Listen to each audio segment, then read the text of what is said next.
Welcome to The Last Word. I'm David Jenkins. He's Chris Pobst, and it's that time of year, Chris, where we're going to decide some conference champions this weekend.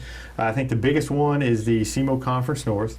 Absolutely. Sykes and Jackson. I think that's probably the game of the week because that game will decide who wins the SEMO North Conference after a lot of parity, a lot of teams beating each other. And after last week, after Sykes and losing to Poplar Bluff, it kind of threw everything into chaos. But Sykes wins, they still get the conference title. If Jackson wins, I believe Cape Central will get it if they win, and I don't know. There's a lot of scenarios. Cape Central holds a tiebreaker over Jackson. Right. Now, Cape Central still has to do their business over Poplar Bluff. Or Farmington. Excuse me. Farmington. Why did I say that? I was looking at it. Anyway, they still have to do their business against Farmington, but either way, it's up for grabs, man. It's time. You kind of look at the conference as just kind of the other, the Central and the South. They're kind of maybe Central's a mess. Central's a mess. Central, you could have a three-way. The South is kind of coming out like we all thought it would. Malden's on top of that one. They're presumably they probably gotten locked up. I think Malden's already got that one wrapped up. They got that one pretty much locked up. But with that, it's up for grabs to this week in the North. Sykes and Jackson. Jackson, who would have thought the way they started, they'd be up for a conference championship and stuff like that. But you're right. They lose. Sykes wins. Sykes loses. Cape Central. I don't know how that would work. I'm thinking about it. If Cape Central wins, okay, Cape Central beats Farmington and Jackson wins, then Cape Central, they're the conference champs. If Sykes wins, they're in, regardless, because they had the tiebreak over Cape Central. And then Jackson would need to win and Cape Central to lose. Okay. So I think that's the scenarios we're looking at. We'll mention the Central real fast. Dexter threw that into a little kink into that last week. Kennett looked to be rolling to a conference title by themselves. They beat them, so there's a three-way tie there. And like we were talking about earlier today before the show, there's no tiebreaker when there's three teams that we are aware of. That's how it was in basketball. If there's a head-to-head tie in the SEMO Conference, whoever obviously wins the matchup between them would win first.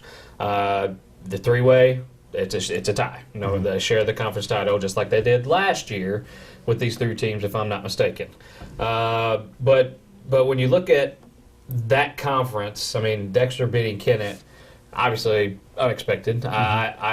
We kind of hinted that it could be close a little bit. But when you look at that game, just threw a kink in that one. But they're all going to finish 3-1 Right, Dexter, if they beat New Madrid, which they should, and if things play out the way it's supposed to. Kennett should beat Charleston. I would think they're favored there. Crowsville already sits; they're already at the house at 3-1, so they're already there. So, and then Malden, they're 4-0. They've already clinched at least a tie, which they're going to have the tiebreaker against Hayti. So they've already won the conference. That conference. But I want to look at the South, and I know it doesn't really pertain, but a lot of these teams are in the same. Of course, they're all pretty much in the same district. When you look at the East Prairie Portersville game this week, it's huge implications this week.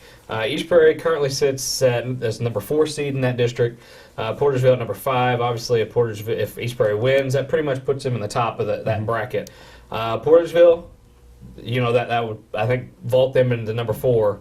And keep them there. Right. That's the thing. They're playing for a home game. Yeah. These two teams are playing to have that, probably play each other again. Yeah. In the first round of districts, but the winner would get the home game, and that's huge.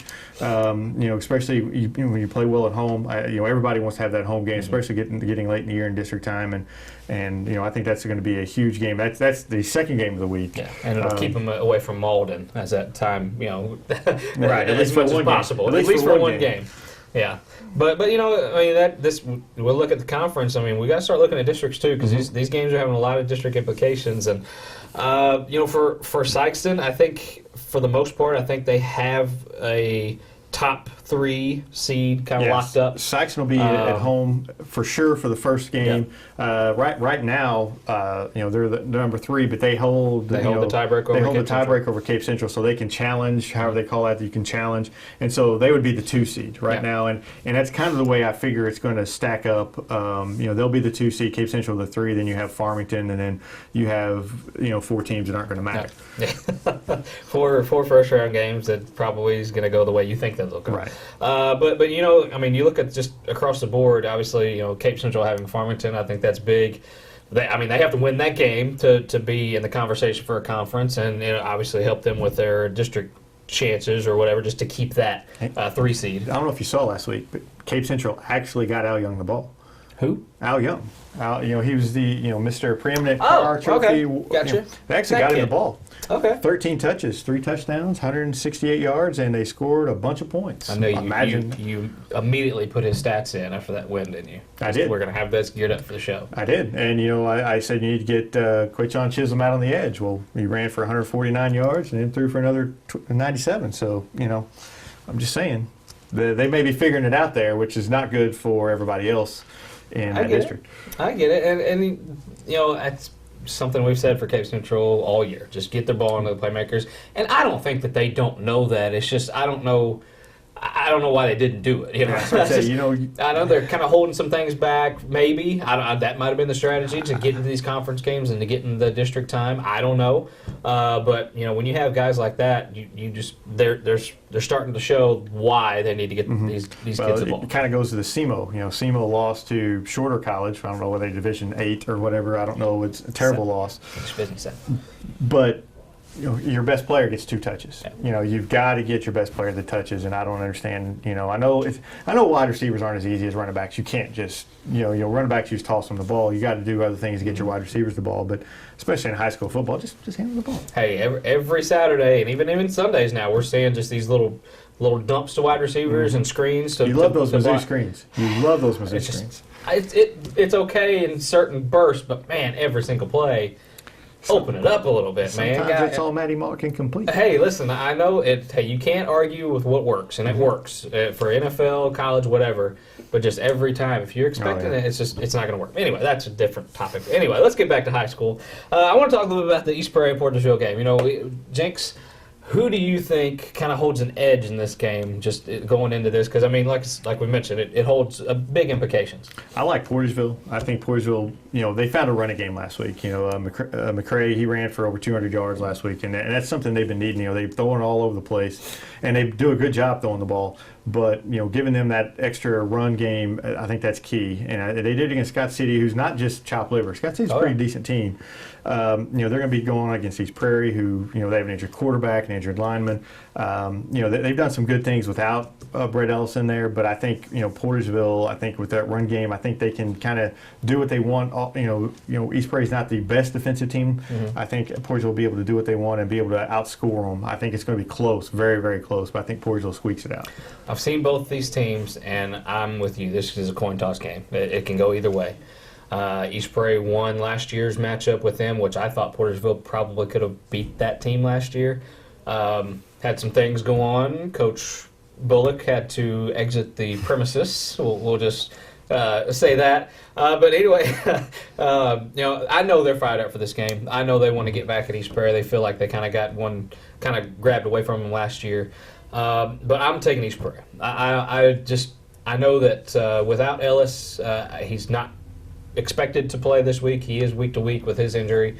They have an option with Derez Tippler as their quarterback. He doesn't probably not the greatest passer, but he gives them an option as far as running the ball out of the backfield. Another option along with Deverance Jones. Yeah, Tippler had over 200 yards last week himself, and he completed 6 or 7 passes. Yeah. So he can do the job. Yes, he can do the job, and he's got to be the X factor in this game, because I watched Portersville struggle with Hayti, and I know Maurice Farr. I'm not comparing Derez Tippler to Maurice Farr, because I think Maurice Farr is a little bit better as far as a quarterback goes, but Derez Tippler offers the same kind of abilities that Maurice Farr does, and they struggle with him. They really did, and they got out of the gate slow. Portersville, that's been a problem for them, is getting out of the gate fast, and if they do that, they can kind of climb back into games, but if they're not going to have 5 turnovers every second half to help them in that game. I like East Prairie in this game. I know they've kind of took a back seat as far as the district and the conference goes or what have you, but I like East Prairie in this game. One thing about Derez Tippler, you mentioned him, and he's playing quarterback. He's learning it as he goes. He's only been doing it a few weeks. Reminds me just a little bit of Edward Wilson whenever he kind of took over at Kennett, kind of learning curve, but each week he gets better and better. And you look and you see, the future for East Prairie football, him a quarterback could be very, very good. It could be. I don't know if they even had plans for him. He's their backup. But they just somebody that I don't know if he was took any reps during practice. I'm guessing he did, but the first time I saw Dres Tipper touch the ball, he took it to the house against Kelly. I mean, he's got some the game-changing speed. The kid's got some skills, and we'll just see how he does against Portersville.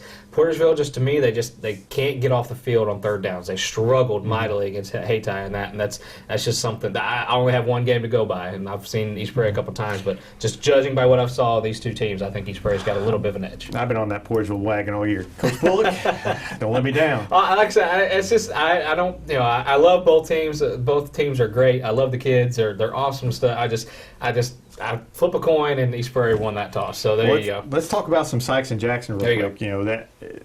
Who do you have in this one? Because I mean it's another game that could be a toss-up. It is. I'm taking Jackson in this one. They score just against anybody. Their schedule has been tough. They only have. They're 2-4. It doesn't look good, but they've played some very good teams in the early going. Defending Class 5 champions and Vianney, they're good teams. Jackson's proven that they can score against a lot of teams, and Sykeston, to be honest, I'm worried about their offense now. Ernest Fobbs is banged up. They're kind of turning.